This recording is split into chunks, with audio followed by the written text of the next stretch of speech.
Hello everyone, मैं हूं सत्यम कुमार और मैं आप सबके लिए सीए फाउंडेशन जनवरी 2021 बिजनेस इकोनॉमिक्स के पेपर का सजेस्टेड आंसर लेकर आया हूं। आई होप आप सबका एग्ज़ाम काफ़ी अच्छा गया होगा और अब तो एग्ज़ाम्स ख़त्म भी हो गए हैं, आप सबको रिजल्ट का इंतज़ार होगा। तो चलिए, मैंने ऑलमोस्ट 50 क्वेश्चन इसमें डिस्कस करे हैं, जितने मुझे मिल पाए। तो चलिए शुरू करते हैं। Question number 1, the number of sectors in mixed economies. तो एक मिक्सड इकोनॉमी में 3 सेक्टर होते हैं, तो इसका सही आंसर है option C, private, government and combined sector होते हैं। ओके, तो option C 3। Question number 2, the maximum number of members in LLPs. तो एक एलएलपी में maximum number of members unlimited होते हैं, तो इसका सही आंसर है option D, unlimited. Next question 3, the HUF liability of members are. तो हिंदू अनडिवाइडेड फैमिली में आप सबको पता है कि कर्ता की लाइबिलिटी अनलिमिटेड होती है, बाकी सारे मेंबर्स की लाइबिलिटी लिमिटेड होती है, तो इसका सही आंसर है ऑप्शन है limited. Next question, question number 4, the occupation in which people work for other and get remunerated in return is known as. तो इसका सही आंसर है option b, employment. Next question, question number 5, which of the following statement characterises the best non economic activity. तो non economic activity वो होता है जो हम लोग लाइवलीहुड अर्न करने के लिए नहीं करते हैं, जो हम social welfare, psychological and spiritual satisfaction के लिए करते हैं। तो इसका सही आंसर है option d, the underlying purpose of these activity is not earning of livelihood but social, psychological and spiritual satisfaction. Next question, question number 6, Hindu undivided family can not comprise members of a. तो Hindu undivided family can not comprise members of a Muslim family. Okay, next question, question number 7, competition is beneficial to the competing firm besides benefiting the. तो इसका सही answer है option B, customers. Next question, question number 8, which of the following is not a factor of demographic environment. तो ethnics आपका demographic environment का part है, population size भी demographic environment का पार्ट है, जोग्राफिकल लोकेशन डिस्ट्रीब्यूशन भी आपका डेमोग्राफिक इन्वायरमेंट का पार्ट है, तो इसका सही आंसर है option B, legal. Question number 9, which of the following is not a part of economic environment. तो आपका कंज्यूमर बाइंग पैटर्न, जो कि ऑप्शन बी है, वो इकोनॉमिक इन्वायरमेंट का पार्ट नहीं है, तो सही आंसर होगा option b, consumer buying pattern. तो next question, question number 10, the business should continuously dash and dash to the environment if it is to service and prosper. तो इसका सही आंसर है option b, monitor and adopt. The business should continuously monitor and adapt the environment if it is to service and prosper. Next question, question number 11, which bank provide service of PayZapp. तो HDFC bank limited provide करता है पेजैप service, तो इसका सही answer है option B, HDFC bank limited. Next question, question number 12, which of the following IT companies is not based in the US।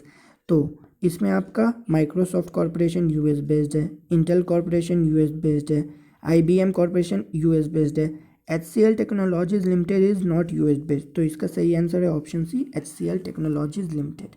Next question, question number 13, decision on annual financial spending, taxes, duties and military spending are considered। तो इसका सही answer है option B, budget. Question number 14, Hyundai India Limited came to India through the FDI route, it followed the path of। तो इसका सही answer है option C, by creating 100% Indian subsidy. दो तरह के रूट होते हैं आपके, जिसमें से एक रूट है आपका FDI route. Next question number 15, in order to take a decision there must be dash course of action, fill in the blanks, appropriate expression। तो इसका सही आंसर है option d, more than one. चलिए next question discuss करते हैं। तो question number 16, laissez faire economy is also known as. तो laissez faire economy को हम लोग कैपिटलिस्ट इकोनॉमी भी बोलते हैं, जिसे हम फ्री मार्केट इकोनॉमी के नाम से भी जानते हैं, तो सही ऑप्शन है ऑप्शन ए, capitalist economy. Question number 17, question number 17 आपका कह रहा है, a firm producing 7 unit of output has an average total cost of 150 and has to pay rupees 350 to its fixed factor of production, whether it produces or not, how much the average total cost is made up to the variable cost। तो इसका सही answer है option D, ₹100। Question number 18, the term business cycle refers to. तो इसका सही answer है option B, the fluctuation level of economic activity over a period of time. जैसे economic activity में फ्लक्चुएशन होते रहते हैं, रिसेशन होते रहता है, आपका एक्सपेंशन होते रहता है, पीक होते रहता है, तो बस। Next question, question number 19, supply is a dash concept, तो supply is a flow concept. Okay fine, next question, question number 20, which of the following statement is false, तो इसमें आपका सही आंसर है option d, accounting profit is equal to total revenue less implicit cost, तो ये आपका false statement है। Okay next question, question number 21, which of the following is not a condition of perfect competition, तो इसका सही answer है option C, informative advertising to ensure that consumer have good information. आपको जैसा कि पता है कि एडवर्टीजमेंट मोस्टली कंफ्यूज करते हैं या मोस्टली सिर्फ अट्रैक्टिव दिखाने के लिए अपने प्रोडक्ट को किए जाते हैं, तो इनसे बहुत कम ही इन्फॉर्मेशन जो कंज्यूमर गेट कर सके, इसलिए ऐसा एडवर्टीजमेंट किया जाता है। तो इसका सही आंसर है ऑप्शन सी। चलिए next question, question number 22, in long run equilibrium outcome in monopolistic competition and perfect competition are similar because in both market structure firm will earn normal profit, तो लॉन्ग रन में आपका perfect competition और monopolistic competition दोनों में firm normal profit earn करता है। Okay fine, चलिए next question, question number 23, secular period is also known as, तो secular period is also known as very long period, तो सही आंसर है option c, very long period. Okay fine, question number 24, pure oligopoly is based on the dash product, तो pure oligopoly is based on homogeneous product, तो सही answer है option B. Okay fine, next question, question number 25, during recession the unemployment rate dash and output dash, तो इसका सही answer है option A, rises and falls, during recession the unemployment rate rises and output falls. Okay next question, question number 26, production may be define as an act of creating utility, तो सही answer है option A. Next question, question number 27, in case of inferior good the income elasticity of demand is, तो in case of inferior good the income elasticity of demand is negative. Okay fine, next question, question number 28, the following are determinant of demand except the, तो ये question काफ़ी tricky question exam में आपसे पूछा गया था, क्योंकि टेस्ट एंड प्रेफरेंस आपका डिटर्मिनेंट होता है डिमांड का, इनकम डिटर्मिनेंट होता है, expectation of future prices determinant होता है, और प्राइस ऑफ रिलेटेड गुड भी आपका डिटर्मिनेंट होता है, पर यहाँ ऑप्शन डी में प्राइस ऑफ अनरिलेटेड गुड लिखा है, तो ये आपको टेस्ट करने के लिए था, तो इसका सही आंसर है option D, price of unrelated good, क्योंकि price of related good determinant होता है, प्राइस ऑफ अनरिलेटेड गुड नहीं। Okay fine, next question, question number 29, तो the second glass of lemonade gives lesser satisfaction to a thirsty boy, this is clear case of, तो this is clear case of law of diminishing marginal utility, तो सही answer है option C. Okay fine, question number 30, the book wealth of nation is written by, the book wealth of nation is written by Adam Smith, तो सही option है option 3। Okay, तो question number 30 discuss करते हैं, an economy is called capitalist economy when is given by, तो इसका सही answer है ऑप्शन है right to private properties. Okay, क्योंकि कैपिटलिस्ट इकॉनमी में सारी चीज़ें प्राइवेट सेक्टर के हाथ में होती है, गवर्नमेंट का वहाँ पे कोई रोल नहीं होता। Okay fine, next question, question number 32, sorry ये लास्ट क्वेश्चन 31 था, अब हम 32 डिस्कस करेंगे। Okay, coexistence of public and private sector is a feature of, तो coexistence of public and private sector is a feature of, तो जैसा हमने question 1 में डिस्कस करा था, तो coexistence of public and private sector is a feature of mixed economy, तो सही आंसर है option B. Okay fine, next question discuss करते हैं, question number 33, which of the following area come under macro economics, तो इसका सही answer है option C, the general price level and interest rate. Okay fine, next question 34, micro economy is also known as, तो micro economy sorry यहाँ पे macro economy is also known as होगा, मैंने by mistake micro लिख दिया है, तो macro economy is also known as, तो सही आंसर है option B, aggregate economy, macro economy को एग्रीगेट इकोनॉमी भी बोलते हैं। Okay fine, next question, question number 35, capitalist economy offer incentives for, तो capitalist economy offer incentive for efficient economic decision, तो इसका सही आंसर है option D, efficient economic decision.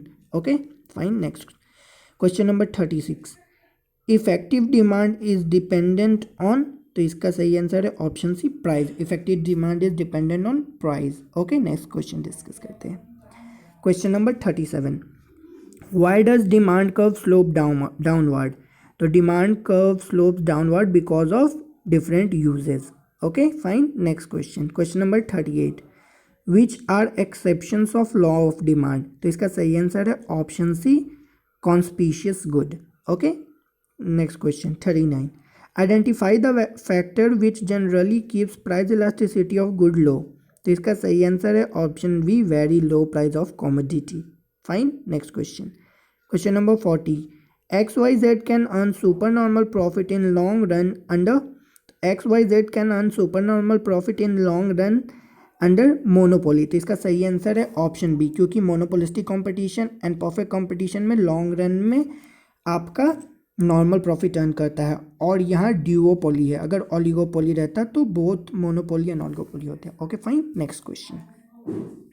Question number 41, both buyer and seller set price of product in, तो इसका सही answer है option ए bilateral monopoly, जहाँ पे एक बायर और एक सेलर होता है और दोनों मिलकर प्रोडक्ट का प्राइस डिटरमाइन करते हैं। Okay fine, question number 42, market where number of sellers are large and product differentiation is slight is called, तो इसका सही आंसर है मोनोपोलिस्टिक कंपटीशन, जहाँ पे नंबर ऑफ सेलर्स लार्ज होते हैं और प्रोडक्ट डिफरेंशिएशन होता है। Okay fine, next question. Question number 43, when average product falls marginal product is, तो when average product fall तो marginal product is less than 1 than average product. Okay fine, next question. Question number 44, how many kinds are of economies of scale?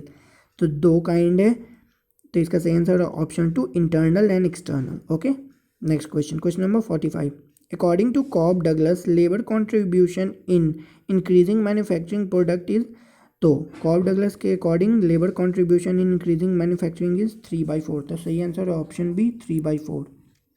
Okay, तो next question. Question number 46, which is the numerical measure of elasticity for perfectly elastic? तो इसका सही answer है option B infinity.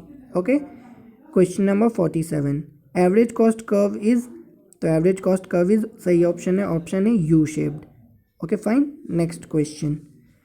Question number 48, the law of return to scale is, तो the law of return to scale is, सही answer है option C long run. Okay fine, question number 49, when supply curve moves to right it means supply increases, सही answer है option A. Fine, next question. Question number 15, in market structure demand curve is also known as, तो in market structure demand curve is also known as average revenue. Fine, तो अब मैंने 50 question discuss कर दिए हैं, और जैसे ही मुझे बाकी कोई क्वेश्चन मिलेंगे मैं वो भी डिस्कस कर दूंगा। और अगर आपको इनके अलावा कोई क्वेश्चन याद है तो आप मुझे मेरे इंस्टा आईडी पे भेज सकते हैं, मैं इंस्टा आईडी अपना नीचे कमेंट सेक्शन में दे दूंगा। Thank you and have a good day.